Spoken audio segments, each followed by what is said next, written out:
All right, I'm going to show you how I'm going to change out the starter down in there. You can kind of see it right there. 2006 Dodge Caravan. Starter's been acting up, so I'm going to replace it today. Make sure that you disconnect a negative terminal on the battery before doing any kind of work on the engine. So let's get started. Okay, what I found out is the top bolt holding it on here. I can't see back up in there. The one bolt, or the one nut that's on the front holding the ground wire onto it, is a 13 millimeter. The back one is a 15, but it does take a deep well socket, and I did not have one, so I had to go get one for it. The bottom bolt is out. It is a 15 millimeter as well. The top bolt up there, you can kind of see it where the wires, the power wire hooks onto it. That's a 13 millimeter. I've already got all of it off. Let me get this last bolt out and I'll show you what it all looks like. Okay, there they are. Basically the same thing.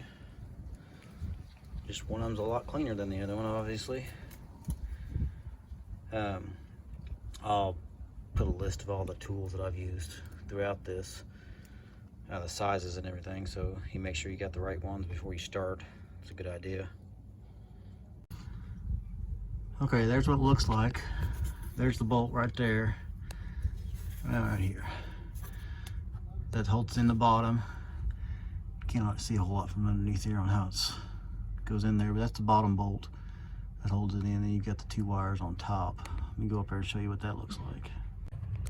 Okay, you've got the one bolt underneath here. You can't really see it. It's underneath there.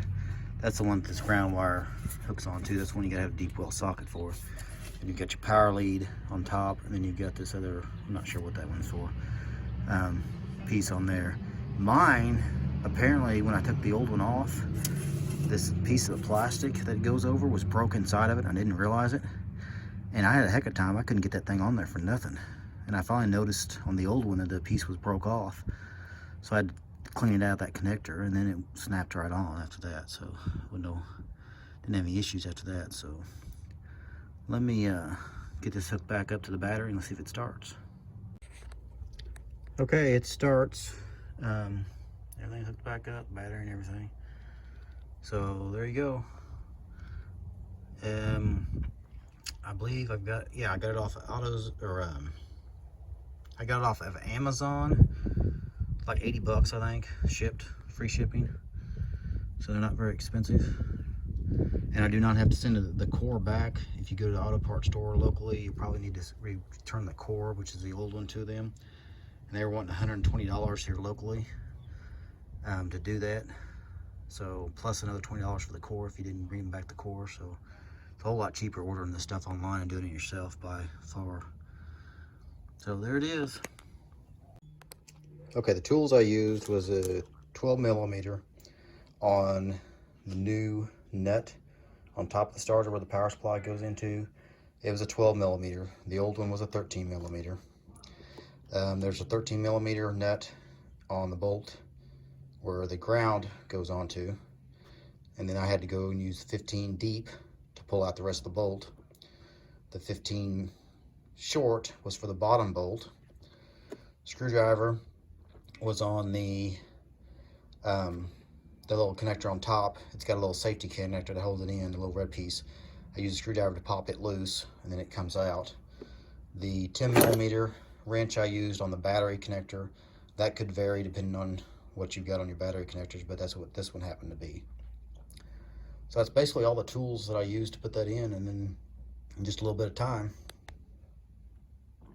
Hey, thanks for checking out the video. If you want to see more videos, just click over here and check them out.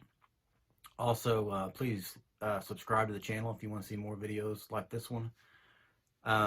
Share with your friends, like it, and remember to strive to be the person your dog already thinks you are.